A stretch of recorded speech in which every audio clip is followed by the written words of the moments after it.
Same ones trying to run with a click, be the same ones throwing salt at the click. You are Locked On Fantasy Basketball, your daily podcast on fantasy basketball. Part of the Locked On Podcast Network, your team every day.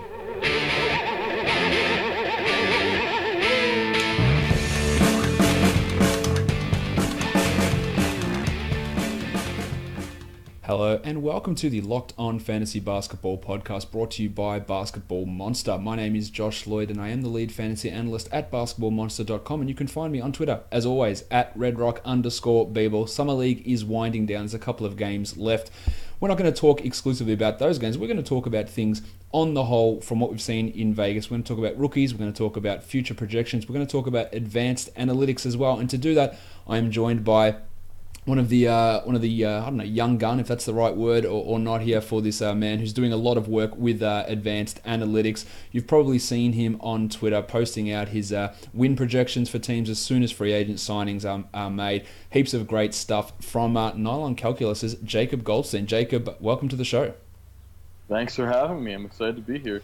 Now, Jacob is a guy, as I said, works with Nylon Calculus, does a whole bunch of stuff, and you can find all of his advanced stuff that he does over on his Twitter account, which is at Jacob E. Goldstein. So go and follow him there for all his advanced stuff. But Jacob, what I mainly want to talk to you about here is a metric that you invented, or at least first published around 6 months or so ago, and that is the player impact plus minus. You've probably seen it around under PIPM.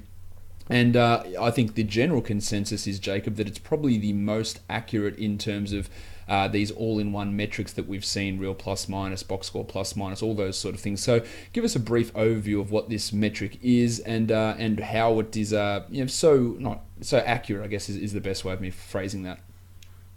Well, I appreciate the very kind words about it. So I had always wanted to sort of build out my own metric. It's kind of the holy grail for we analytics nerds to try and do correctly.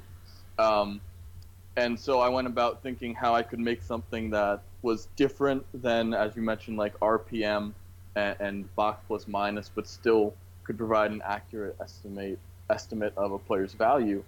So I combined an estimate of RAPM, which is regularized adjusted plus minus, an estimate of that from the box score I created, similar to box plus minus by itself, along with luck-adjusted on-off data that was a formula for that developed by Nate Walker at BB Stats on Twitter, another member of Nylon Calculus. And in combining those two, I felt that the output of the model better represented the eye test of the impact a player is having on the game, along with sort of focusing on capturing those more non-stat all-star type players like the Marcus Smarts of the world, who do so much for their teams, but it doesn't really show up in the box score at the same time. So it's a blend of box score and luck-adjusted on-off data, which I feel like has done a really good job capturing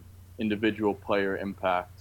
And as you mentioned, I do think in comparing it to the other metrics out there, it does a very good job at what it's designed to do, which is ultimately predict what's going to happen going forward. A metric that just tells you how someone played in the past isn't all that useful, but a metric that tells you how someone will perform going forward, which I measure by individual game predictions, I think is a very useful tool in terms of evaluating individual players' impacts. Yeah, because some of those other individual type statistics don't have that predictive nature. And I think from my perspective and listening to this podcast perspective, being able to understand predictive value rather than past value, and while the past can influence the future, it doesn't always do it at an accurate level. Being able to predict this stuff is important for us, people playing fantasy, whether it's for this season, the rest of the season, where you're looking 4 or 5 years in advance in dynasty type leagues. This sort of metric that Jacob has invented is something that does have some applications for us from a dynasty perspective, to see which players could in your 4 or 5 years time develop into these guys who become starters, who become top 50, top 25 type of players. And Jacob, when you're looking at your metric and what you've done, like what would you? Maybe this is a hard question to answer, but which sort of player or which player, when you've gone through and done this, you've been the most happy with how the numbers have come out in comparison to how they may track with other type of metrics where you go, well, you mentioned Marcus Smart before. Like, does your metric go, this is showing what this guy's actual real value is? So which sort of player has been the most accurate in your mind as to how it's come out? I mean, yeah, as you said, that's a tough question because there's a lot of guys who I've been very happy with, but probably one of the ones I've been happier with in general is Russell Westbrook. He's a guy whose box score stats are just ridiculous, and obviously, like, he broke box plus minus, Yes. which is from Basketball Reference. He broke that last season in 2016-17 just because he had a ridiculous degree of rebounds and assists that broke some of the interaction terms within that model. And I've been really happy with how both the box score estimate of his value and combining that then with the luck adjusted on-off data shows that while he is, yes, an incredibly valuable player, he's not having like the single greatest season of all time, which is what box plus minus was suggesting. So it's guys like that almost who put up not empty stats, but just ridiculous stat lines that for most regressions, it's harder to handle, that I've been really happy with not ending up into crazy levels of performance, and instead just it accurately, in my mind at least, highlights their value on both ends of the court without rewarding them for, in like Russell Westbrook's case, getting an insane number of defensive rebounds with assists, which had like never happened before in the NBA. So it's definitely those kinds of players who are more extra stat guys, and seeing them still fit into the league in much more of where they'd be expected to be from a scout or someone who's more casually watching the game. When we look at these numbers, and often you're looking at numbers without context doesn't really give us a huge amount, but if you can just give some, if they're looking at someone's PIPM, what do the number ranges mean? What's a good number? What's a bad number? Where do these numbers sort of sit? So if someone was to just go and look at one of your Google Docs and have a look at the players and see that number, what's a good number? Where do these number ranges fall? So I've tried to calculate that out before using sort of like the percentile all time where different numbers rank. And while it's relatively speaking loose, because as you mentioned, they're not without context, there's guys whose specific roles may be more or less valuable than they're able to show. The way I've generally thought about it is someone who's in about the 0 to +2 range would be considered an NBA starter. Someone in the 2 to 3 range is an all-star. 3 to 4 range is all NBA guy, and anything above that is an MVP candidate for a season. And then if you're below 0 in the like -1 to 0 range, you're probably a good role player on your team. If you're below that but above replacement level, which I define as minus 2.3 points per 100 possessions, you're a bench player, someone who's able at times to come in and provide value, but you shouldn't really count on this guy, at least in the current season, to really be moving the needle much. And if you're below that, you're below a replacement level player. It's the kind of guys who typically can be found like the best players in the G League or in the European leagues. Those are the kinds of guys who sort of slot in with, that's what a replacement level player would be. So when you see someone like Derrick Rose, who's like a -3 PIPM, and he's getting 25 minutes plus per night, how does that make you feel? It's a little aggravating at times. I know that certain franchises in the league are a little less willing to listen to analytics in general. It depends heavily on the coach and the GM in terms of roster construction. So some coaches really respect certain intangible values that we can't really calculate, or they're just more comfortable with certain players giving time, be it how they perform in practice or just like a pass reassurance. Like with Derrick Rose, Tom Thibodeau obviously is really comfortable with playing him a lot because he has played him a lot. He's played him in key moments. He knows, at least he thinks he knows what he can bring, and he can trust him. So that often guys who don't rate out very well statistically but are still getting minutes sort of have intrinsic value to the coach or GM that we can't really calculate. Another good example is Jamal Crawford, who has rated really poorly by advanced stats for probably 3 or 4 years now, but he keeps getting minutes, he keeps getting opportunity. Part of that is a reliance on points per game as a measuring stick for how good a player is, with no regard to efficiency. But another part of that is, by all accounts, he's a really good locker room guy, and everyone loves being around him. So there's some things that I can't really measure in terms of valuing why a guy would be getting minutes, when statistically they're probably actually hurting their team.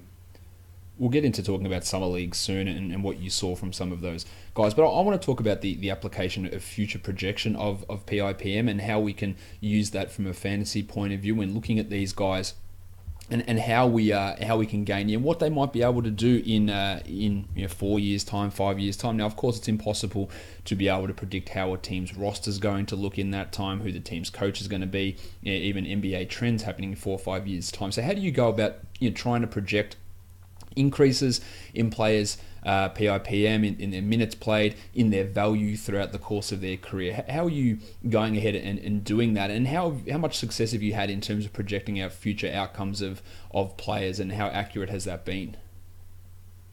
Especially as we get into like further future years, like 4 or 5 years, it can be pretty difficult to predict, but generally on a year-to-year basis, I can project players within, I think my average error is like half a point of how their player impact plus minus for how I've projected them historically.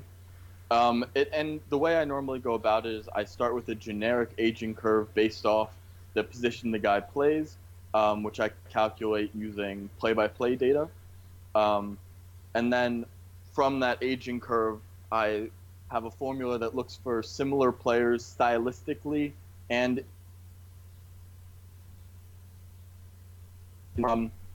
using those similar players, I can then augment that generic position curve to something that's a little more tailor-made for them. So while it's still really hard to project players going forward, because as you mentioned, there's so much variance in terms of role and scheme, and just sometimes you just click on a team and you don't click on others.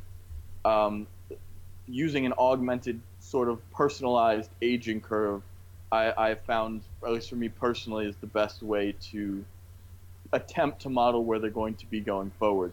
And then another thing I do to sort of help account for the fact that there is a lot of variance in how all these players are going to age is using those similar players, I'm able to calculate standard deviations for how they might age going forward. Some of the players, stylistically similar guys, will age better than others, and using how similar they are to those players, I can create an expected range for where these guys will end up, which I think is, and a lot of times in analytics, we get sort of too stuck into black and white descriptions of a player based off their current value and just raw projecting it forward.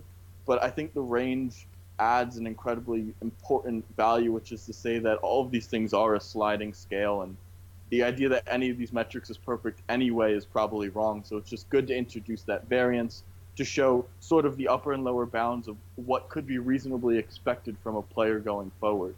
Yeah, I think that's important to be able to everyone grasp that. Is that it's not like this is going to be what this guy is. Like, here are a range of outcomes, and I try and do that when even talking about fantasy players. I thought this guy might be a 70 to 95 ranked guy, not like he'll be worth value in round 7. Like, there's massive ranges of how all these players can find themselves over the course of the year, and of course, as you're looking at multiple years in advance, all that stuff can change pretty rapidly. Now, a guy that I just want to mention here. Just in terms of talking about future projection, a guy like Tyus Jones, he's always been loved by the analytical community for what he's able to do. And you mentioned earlier, someone who's got a PIPM between 0 and 2 should be looked at as an NBA starter. And you look at Tyus's future projection, in a few years' time, you've got him projected out as a PIPM of over 1.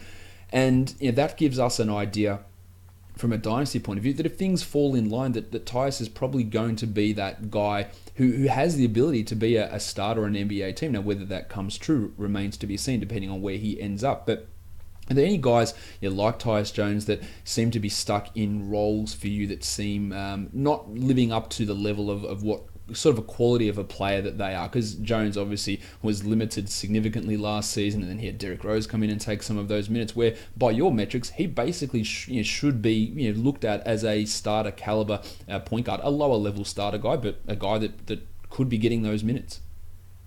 I think a good example that was recently picked up by the Grizzlies was Kyle Anderson. Anderson is long rated very well by advanced stats, and while he's often mocked lovingly at times, but mocked for his slowness of foot, he is always rated very well defensively. Watching him, he's clearly a very good ball mover. His one weakness is he's a little slow. Well, he's very slow, and he can't shoot. And while those are big weaknesses, if you put that guy in the right kind of system offensively, it's going to really enable him going forward. So I think the Grizzlies have a steal of a player on that the 4-year contract they signed him for. If now he has the opportunity to show that he's better than the minutes he's been earning so far. And I think guys like that who sort of get stuck in rotation can often be hard to find until they move to another team. I think another guy who sort of falls into that envelope a little bit is Fred VanVleet. He rated incredibly well last year in the Raptors. He had a breakout year as their sixth man, and I personally thought he should have been the sixth man of the year for leading that incredible bench unit. And while he's going to be back at the Raptors and he's going to do a really good job off their bench as their third ball handler in the rotation, I think if another team had come in and swept him up, he would have done an incredibly good job as a decently above average starting point guard for their team. For my projections, it has him at like a 1.5 to 2 level for the next 4 years of his career. So that's another guy who I think really teams should have tried to steal away from the Raptors, and maybe they did, and it just was never reported publicly, and it's a great situation for him. But I think that's another guy who really showed that he can do more than he's being asked to do at the present moment. And hopefully going forward after his current contract with the Raptors is up, he continues to show that and is able to get a nice long-term deal as a starter for a team over the course of his prime.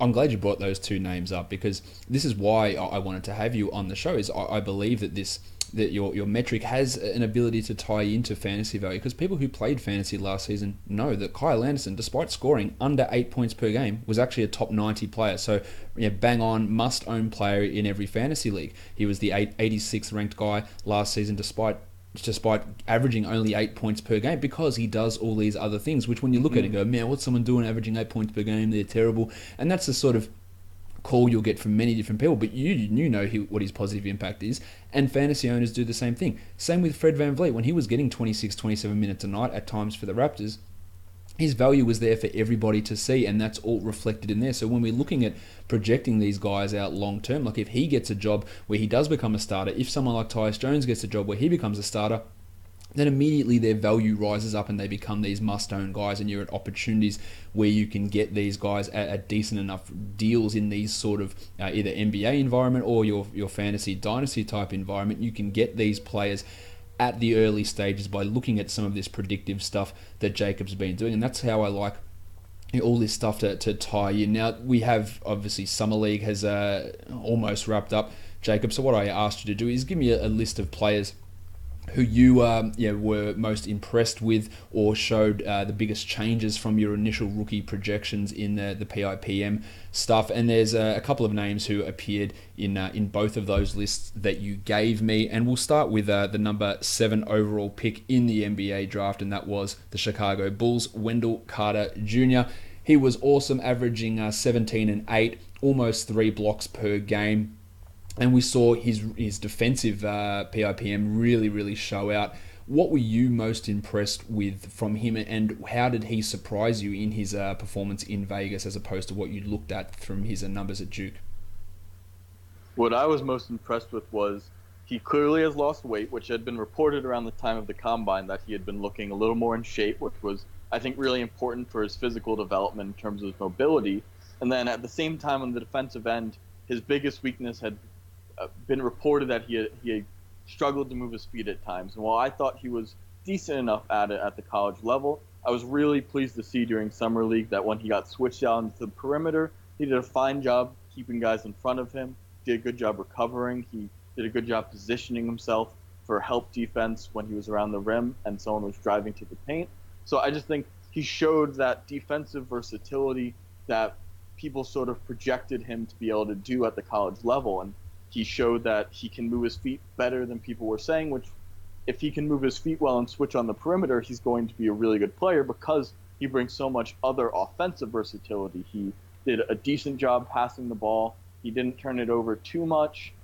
He showed he has a little bit of three-point range, which he'll have to expand upon as he gets older, but it's just the touch to show that he's able to do these things in a basic level, which is, for me, incredibly inspiring of confidence in his future, especially considering he's 19. He was one of the youngest guys at Summer League and still, at least by the way I rate him, was the second best player there. And no other teenager was really close. You've only got, we know that rookies in general struggle to make positive impact in the NBA. You've only got 3 of these rookies who have positive PIPMs as your projection. He's one of them. Jaren Jackson Jr., another guy that I love on this show, and Luka Doncic are the 3 rookies that you've got with that positive number. I've said this for a long time with Carter. I think there's a massive chance that he's a starter for the majority of this season. If he plays 30 minutes, I think he's a lock for top 100 fantasy value. I think he's got a peak as a top 25 fantasy guy. I had him, I think, at number 6 in my Dynasty rookie numbers initially, but after seeing again what he did in Summer League and showed those improvements, I'd even consider bumping him up to 4, maybe even 3. I have to really sit down and look at that a little bit more, but he was super impressive. The metrics show that out. We saw it on the court. It all ties in. You can talk numbers, you can talk eye test, all that stuff. When they both move together, and then when it moves together with fantasy translations, we've got a real potential stud here on our hands for the Bulls, and they should be really, really happy with making that selection there at pick number 7, given what he's shown. The other guy who you had as one of your best performers and also one of your most improved guys through your metrics was a second-round pick of the New York Knicks, and that was Mitchell Robinson, who averaged 13 and 10, but an astonishing 4 blocks. He had a defensive PIPM of plus 4.5, which is a huge level. Offensively, he's got a lot to work on, but yeah, just what he was able to do this summer league for a guy that we didn't see last season play because of the issues with him at Western Kentucky. He was able to show massive strides, and I believe show that he can be a starting center at some point in the NBA. I totally agree. I loved what Robinson showed. He dunked everything. He blocked everything. He moved his feet really well. He showed off his athleticism, which I think is crucial for him. And I think it was the perfect summer league for a guy who missed out on a year at school because of eligibility issues. And there were some questions as to sort of what teams would be getting if they drafted him. And I think he perfectly put those questions to rest. He showed that he is a good prospect. He should have probably been a first-round draft pick based off what he's shown. And he has that defensive versatility to really help this young Knicks team as they age forward. And he's also quite young, so he's right in line with where that team's overall age curve should be. And I think he's going to be a really good player at the NBA level. I think he's so athletic, and he makes it work. He has a little bit of issues with fouls. He's not really a passer yet, but if he can develop passing at a rudimentary level, just passing as a roll man, and can cut down on some of those fouls, I think he has a chance to be a good starting center at some point in his career. He's a guy that I think does have that potential top 50 fantasy upside as well, just with that shot blocking ability, his high percentage finishing, high rebounding rate, and showed quite a bit there. And for a guy that was picked 36 in the NBA draft, you're taking him probably top 20, top 15 in any sort of dynasty rookie format, because he was obviously super impressive in getting those block numbers with those other things that he showed, and ability to stay on the court, which is always something that's important. Someone can come out there and block a lot of shots, but if they don't have ability to stay on the court in other areas, then it's not going to matter. Like a Bebe Nogueira, who's always had pretty good advanced numbers, but has struggled to stay on the court for concentration issues, offensive issues, whatever it is. Robinson had that ability to look like he's able to stay on the court under those sort of situations and put up those numbers, which is obviously important. Now, another guy who was very impressive, a second-year player in Vegas for the LA Lakers, was Josh Hart, who averaged 19 points with 4 rebounds. Offensively, he was dominant with a offensive box score plus minus of 7.2. What did he show you this season Now, after he had an impressive rookie season, no doubt, but did you think that he showed that he could be or should be a starter for this Lakers team as early as this season, even over someone like Kentavious Caldwell-Pope? I think he showed absolutely that he's going to be challenging KCP for that starting role. Especially if KCP's shot's not there, I think Hart has a real chance to take it. Hart showed his shooting's legit. He shot over 40% so far in Summer League.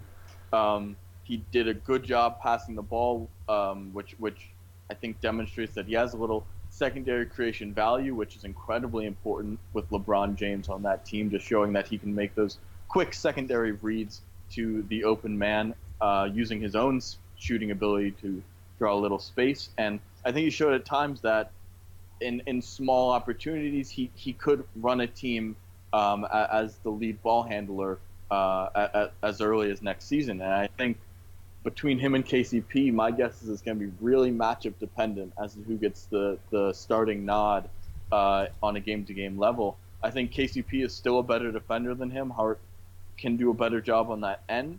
But I think he could easily this upcoming season be a better offensive player, which with that spacing he provides will be incredibly important next to LeBron James. And so, yeah, I could easily see him stealing the starting role from KCP or them battling it out back and forth based off who's on a hot streak over the course of the season. I think he's in line to get some serious minutes for this team, and he's going to be able to do some real damage from the three-point line with how many open shots I think he'll be able to get with LeBron James at the helm.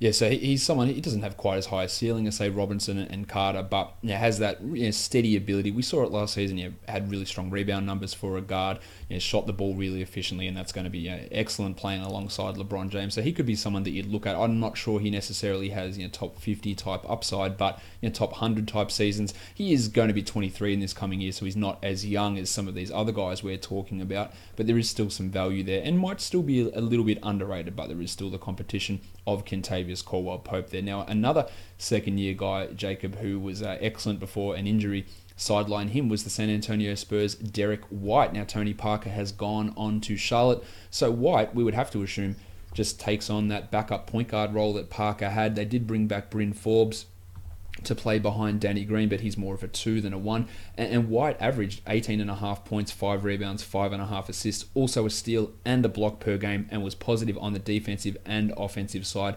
of the ball. He showed a few flashes last year in Summer League, had a couple of moments in the G League last season, but in terms of Derrick White, who again is somewhat of an older player, what did your model really like about what White is able to do? It really liked his versatility. As you mentioned, he got all the stats. He got a good number of rebounds, assists, steals, blocks, especially for a guard. He showed, watching him, that he has some switchability between the 1 and 2 and maybe a little bit against undersized 3s. And I think you're exactly right. Especially if Manu does not come back, which is still a possibility, I think White's going to be in line for a lot of minutes on that second unit. And I could easily see him taking minutes even from Patty Mills, and maybe even getting a few spot starts. I did like that Derrick White showed his ability to create his own shot off the dribble.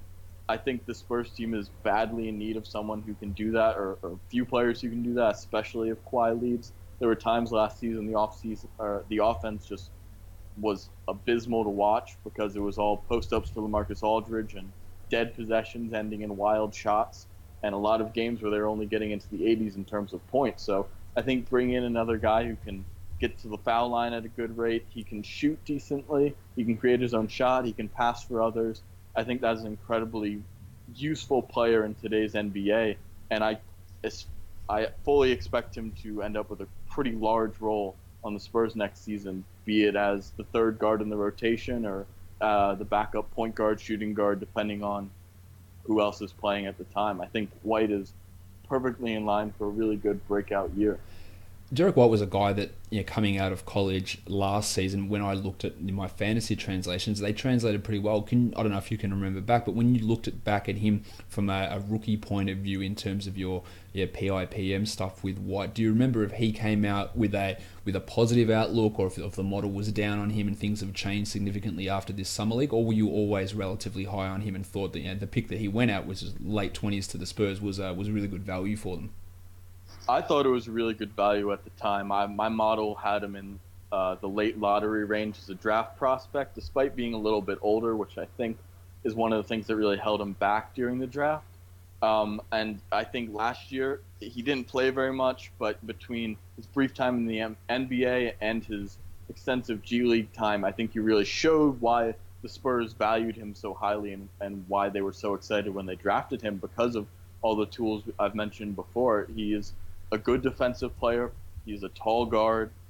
He has a little bit of shot creation, and he should just be able to provide a lot of value to this team that is badly in need of someone with his skill set.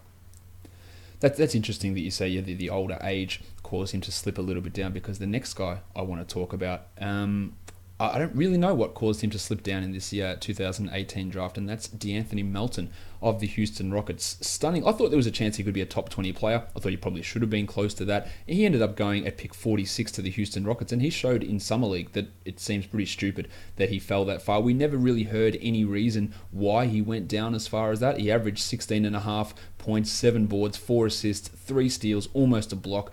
Massive positive on the defensive end, offensive positive. He showed that he was able to work on his shot in that year off after being suspended from USC. Did your model really like Melton coming into Summer League? And obviously it's impressed with what he's been able to do so far. Yeah, my model loved Melton coming into the draft. I believe I had him maybe as a top 10 guy, but certainly top 15. And I fully expected him to slip a little just because he missed the season, and there were some questions about his shooting, which was something that he struggled with at USC. But when he slipped to the middle of the second round, and the Rockets took him, of course. I was not surprised. He was always a bit more of an analytics prospect, just because he provides so much versatility around the court, and I think that's exactly what he showed in Summer League. As you mentioned, he did a good amount of everything. He didn't shoot super well, but ultimately shooting percentages in Summer League are pretty meaningless. I thought he did a good job creating his own shot. He took a lot of threes, which the Rockets will love. He did a decent job getting to the line when he decided to drive, and he just did a really good job grabbing all these rebounds, creating for his teammates, and perfectly showing why he probably should have been a 20th pick in the draft, or the very least a late first.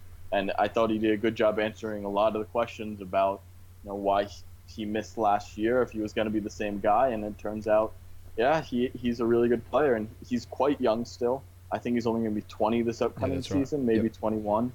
So, yeah, I think with the Rockets probably actually needing him to provide a real contribution off their bench next season, he's in a really good position to learn from James Harden and Chris Paul, who are two of the top lead ball handlers in the league, about what he can do going forward to improve himself. He's in a really good position where he won't have too much pressure on himself to perform immediately coming into the NBA. And I think with his defensive versatility, he's a good switchy defender, and he does a good job pestering guys and taking the ball away.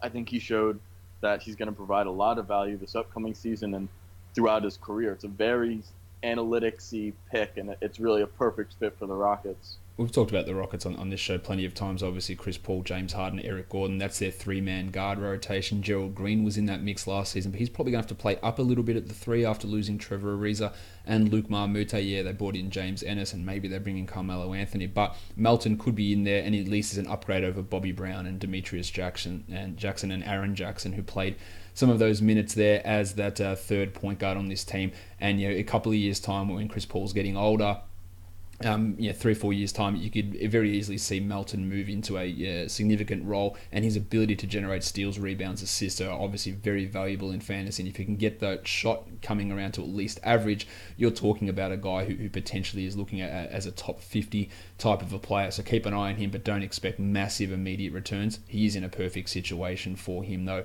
on this Houston team to try and develop under Mike D'Antoni. Now, a couple of guys, Jacob, that you looked at who improved quite a bit based on what you'd projected out before Summer League to now. This first guy is someone who really impressed me and showed me more things that I thought he was capable of doing, and that's Grayson Allen of the Utah Jazz. Averaged 13, 7, and 6 with almost 2 steals, was graded out as a positive offensively and defensively. I didn't know he had those playmaking chops necessarily.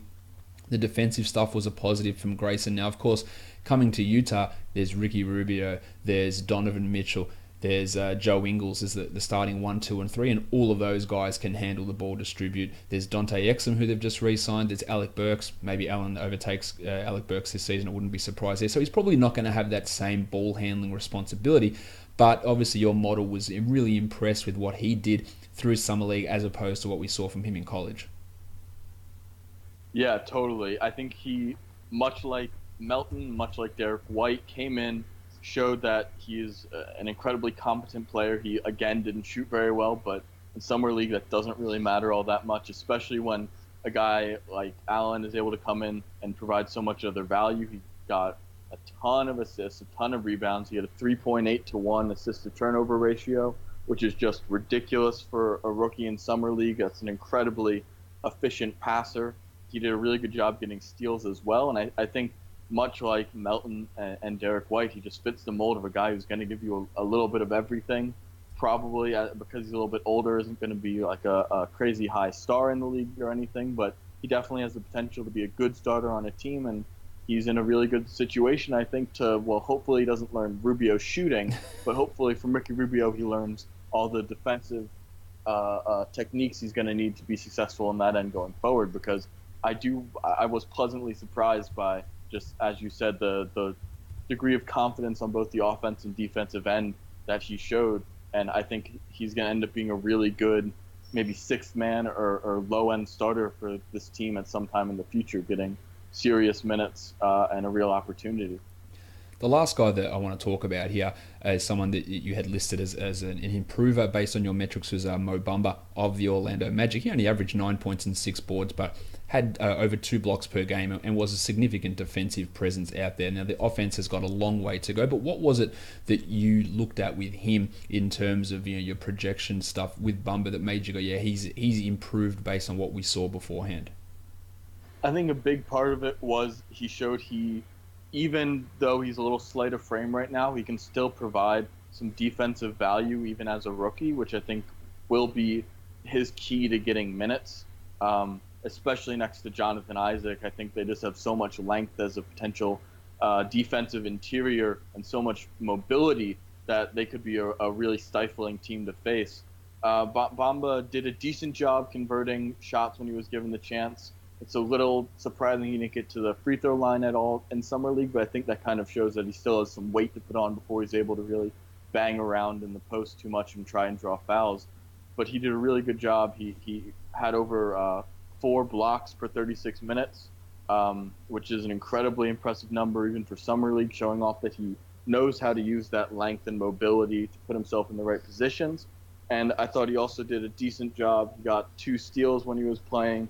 And he hauled in a good number of rebounds as well, all without turning the ball over too much. So it was a really small window to see him, but I think he did a good job showing the kind of versatility that he might be able to provide once he gets a little stronger at the NBA level. And I think under Coach Clifford and next to Isaac and Aaron Gordon at times, I think it's going to be a really good fit as a 3-man big rotation. And they're going to do a really good job developing him under Coach Clifford to really be able to use that defensive skill set and toolkit that he came with into the NBA and really maximize it. Now, the offensive end is a different story. I think until he gets stronger, he's going to really struggle on that end to provide any positive value of any sort. But he definitely has the skills with the shooting and his length to be a game impactor on the offensive end. He'll never be like your team's leading scorer or anything, I would think, but he definitely has the skill set to not hurt your offense at some point in his career while being a potential defensive player of the year level defender on the other end. I think it's interesting you brought up about Steve Clifford. That's huge for big men and their defensive abilities. We saw Dwight Howard have somewhat of a bounce back last season. Cody Zeller provides really good defensive value during his time in Charlotte with Steve Clifford there. So that's important. The offensive stuff's not going to be massive, but again, for fantasy, getting a guy who can block shots at that level and have pretty solid percentages, although his free throws are still a work in progress. There's something there. I had Bumba ahead of Carter in my dynasty rankings initially. I probably would switch those guys over now, but he still showed enough to be a defensive impactor, which is going to improve as he goes on throughout his career in the next 4 to 5 seasons, and can have some of those really big block type numbers during his career as he moves forward and learns the NBA game a little bit better. Jacob, go ahead. I was just gonna say I totally agree. I think probably even sometime in his rookie year he's gonna have like some 5 or 6 block night or some sequence where he gets 3 in one possession, and it's just going to be crazy. It's hard not to drool over defensive potential like that. Yeah, and you get the feeling that Nick Vucevic is going to be out in Orlando at some point this season, and the minutes will open up there for Bumba. Not that he's going to be a 35-minute per night sort of guy, especially this year, but moving into a 26, 27-minute role alongside Isaac and Gordon, as we've already mentioned. Now, Jacob, that's a whole bunch of guys from Summer League. We talked about your advanced analytics and metrics and how they can be used to sort of judge potential value of players moving forward. But if people want to go and have a look at all this information that we've been talking about, where can they go and find your work? The best place is probably just following me on my Twitter. As you mentioned earlier in the show, I tweet out win projections with every signing, and anytime I release a new tool of some kind, I make sure to tweet it out and make sure everyone gets a chance to see it. I also have a Wakelet, which is like a sort of portfolio, which is linked in my bio, and most of the tools I made have a link in there. And if there's anything we've talked about that people are having trouble finding, I'm always happy to have people just DM me and ask me, or if they have any questions about analytics in general, I'm always happy to be there to provide some answers or push people in the right direction.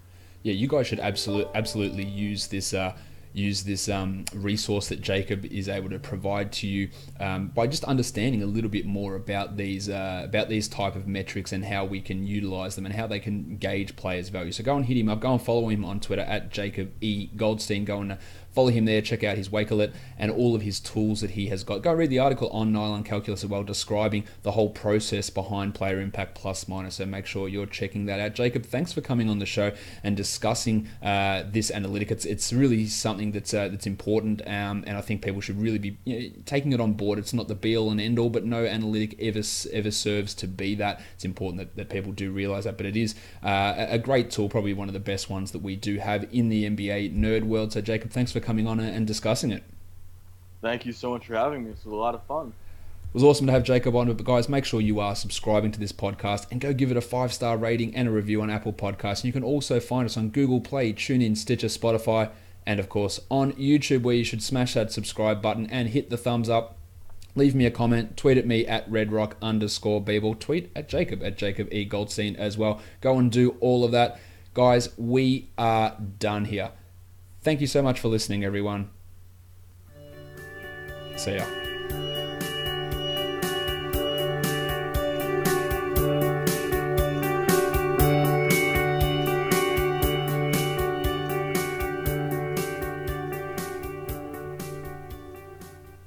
Devontae Graham.